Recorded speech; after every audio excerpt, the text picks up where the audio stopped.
बदरपुर गांव में एक सब्जी का व्यापारी रहता था। उस व्यापारी का नाम हेमंत था।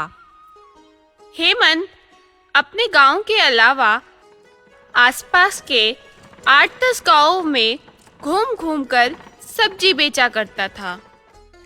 सब्जी ले लो, सब्जी ले लो, आलू ले लो, परवल ले लो, प्याज ले लो, धनिया ले लो, ताज़ी हरी सब्जियां ले लो, ताज़ी हरी सब्जियां ले लो। आ जाओ भाई, आ जाओ, सब्जी ले लो। हेमंत की सब्जियां बहुत ही अच्छी और ताज़ी हुआ करती थी। इसी कारण वह कुछ ही देर में अपना सारा माल बेचकर वापस चला आया करता था। हेमंत का व्यवसाय अच्छा चल रहा था। हालांकि वो बहुत ज्यादा पैसे नहीं कमा पाता था, मगर उसकी रोटी अच्छे से चल जाती थी और वो थोड़े बहुत पैसे बचा भी लिया करता था। एक दिन वो बगल के गांव से सब्जी बेचकर अपने घर वापस आ रहा था। तब तक उसे बचाओ बचाओ की आवाज सुनाई दी। उसने खड़े होकर देखा। आसपास देखने पे उसे एक तोता नजर आया। तोता चिल्ला रहा था, बचाओ बचाओ, कोई मुझे बचा लो। हेमंत दौड़ा दौड़ा गया। उसने देखा जाल में फंसा एक तोता बाहर निकलने के लिए छटपटा रहा है। हेमंत समझ गया कि यह तोता जरूर ही किसी शिकारी के जाल में फंस गया है और उड़ना चाहता है।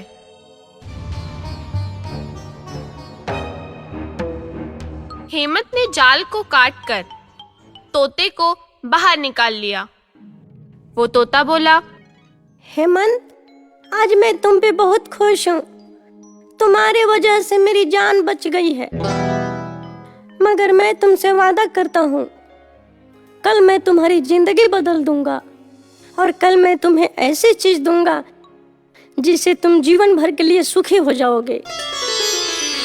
और कल तुम ठीक इसी वक्त यहीं पे मिलना। हेमंत ने सब कुछ सुनने के बाद उस तोते को छोड़ दिया। वो तोता चला गया। अगले दिन हेमंत सब्जी बेचने फिर उसी गांव में आया। आ जाओ, सब्जी ले लो, ताज़ी हरी सब्जी ले लो। टमाटर 20 रुपए किलो, प्याज 30 रुपए किलो, आलू 50 रुपए किलो, गोभी 10 रुपए किलो, धनिया पत्ता मुफ्त में, हरी मिर्ची मुफ्त में। आ जाओ भाई, आ जाओ, सब्जियां ले लो, सब्जियां ले लो। अरे हेमंत, 2 किलो आलू और 1 किलो प्याज दे देना। हाँ चाचा, ये लो। अरे हेमंत बेटा, मुझे आधा किलो टमाटर दे दो और उसमें थोड़ी धनिया पत्ती भी डाल देना। हाँ दादी, ई लो, मौज करो। देखते ही देखते हेमंत का सारा माल बिक गया।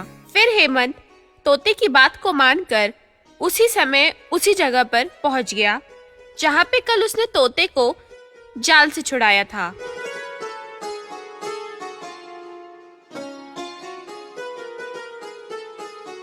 तोता भी वहां हेमंत का इंतजार कर रहा था। तोते ने हेमंत को देखते कहा, आओ भाई, मैं तुम्हारा ही इंतजार कर रहा था। ये लो। ये क्या है? ये कुछ बीज हैं और इन बीजों को तुम बो देना। इनको बोने के बाद वहां से केले के पौधे उगेंगे और उस केले के पौधे से सोने के केले उगेंगे। फिर तुम उन केलों को बेचकर बहुत बड़ा धनवान बन जाओगे। ये लो, और तुम ये बात किसी और को मत बताना। इतना कहकर वो तोता हेमंत को बीज के कुछ दाने देकर उड़ गया। हेमंत घर आया और उसने यह सारी बात अपनी पत्नी मीरा को बताई। अरे मीरा, देखो, मुझे आज एक तोता मिला। कल मैंने उसको जाल से छुड़ाया था। आज मुझे वो ये सारे बीज दे गया और वो बता गया इन बीजों को बोने से केले के पौधे उगेंगे और उस पर सोने के केले उगेंगे और उसको बेचकर मैं बहुत अमीर बन जाऊंगा। अरे वाह, ये तो बहुत ही अच्छी बात है। इससे तो हमारी गरीबी हमेशा के लिए दूर हो जाएगी। बस फिर क्या था, हेमंत ने उन बीजों को बो दिया। देखते ही देखते कुछ दिनों में केले के पौधे उगाए और कुछ दिनों में उस पे सोने के केले भी उगाए। हेमंत बहुत खुश हुआ और उन केलों को बेचकर वह बहुत पैसे वाला आदमी बन गया। उसने बहुत बड़ा घर बना लिया और बहुत सारे पैसे भी इकट्ठा कर लिए और वो अब सब्जी भी नहीं बेचता था और मजे से अपने घर में आराम से रहता था। कुछ दिनों के बाद एक दिन जब वो घर से बाहर टहल रहा था तो उसने देखा कि उसके केले के पौधे पर एक तोता बैठा है और वो तोता सोने के केले को खा रहा है। हेमंत ने नजदीक जाके देखा तो वो वही तोता था जिसने हेमंत को केले के पौधे के बीज दिए थे। अरे तुम यहाँ कैसे? हेमंत, मुझे सोने के केले खाने बहुत अच्छे लगते हैं, इसलिए मैं यहाँ पर आकर कभी कभी तुम्हारे केले खा जाया करूँगा। इससे तुम्हारे केले कम नहीं हो जाएंगे। अरे कैसी बात करते हो आप? भला मुझे क्या परेशानी हो सकती है? वह तोता चला गया। फिर हेमंत ने यह बात अपनी पत्नी को बताई और इन दोनों के मन में उस तोते के लिए पाप आ गया।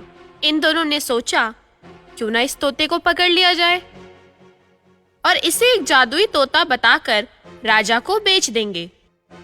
फिर राजा भी हमें बहुत सारा पैसा देगा और हमें क्या, हम तो पैसे वाले बन ही गए हैं। हमें इस तोते से क्या फर्क पड़ने वाला है। आप बिल्कुल सही सोच रहे हैं। हमें इस तोते को बिल्कुल पकड़ लेना चाहिए। फिर क्या था, हेमंत ने बोला, केले पर बेहोशी की दवा लगा दूंगा और केला खाने जब तोता बैठेगा फिर मैं पीछे से डंडे से मारकर उसको पकड़ लूंगा। ठीक है जी, आप बिल्कुल सही बोल रहे हैं। मैं भी आपके साथ रहूंगी। अगले दिन हेमंत उस तोते के आने का इंतजार कर रहा था। तोता आया और केले के पौधे पे बैठकर केला खाने ही वाला था कि उसे कुछ शक हुआ। वह चुपचाप उस पर बैठा रहा। जैसे ही हेमंत ने पीछे से उस पे डंडा मारना चाहा, वह तोता उड़ गया और उड़कर दूर जाकर बैठ गया और बोला, अरे नीच, मैंने तुम्हारी मदद की और तूने मेरी जान लेने की सोची। तुम बहुत ही नीच इंसान हो। जाओ, मैं तुम्हें श्राप देता हूँ। मेरे केले के पौधे से तुमने जितना भी पैसा कमाया होगा, जो भी घर बनाया होगा, सब नष्ट हो जाएगा और तुम फिर से रोड पर आ जाओगे। आने वाले कुछ दिनों के अंदर ही हेमंत का सारा पैसा चोर लेके चला गया।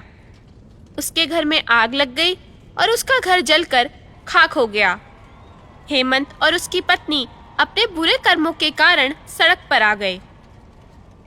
इसलिए बच्चों, हमें इस कहानी से यह सीख मिलती है कि हमारे साथ जो अच्छा करे और उपकार करे, हमें उसके साथ कभी बुराई नहीं करनी चाहिए। उसके साथ किसी भी तरह का छल नहीं करना चाहिए, वरना हमें अपनी बर्बादी का पता भी नहीं लगता कि हम कब आबाद से बर्बाद हो गए।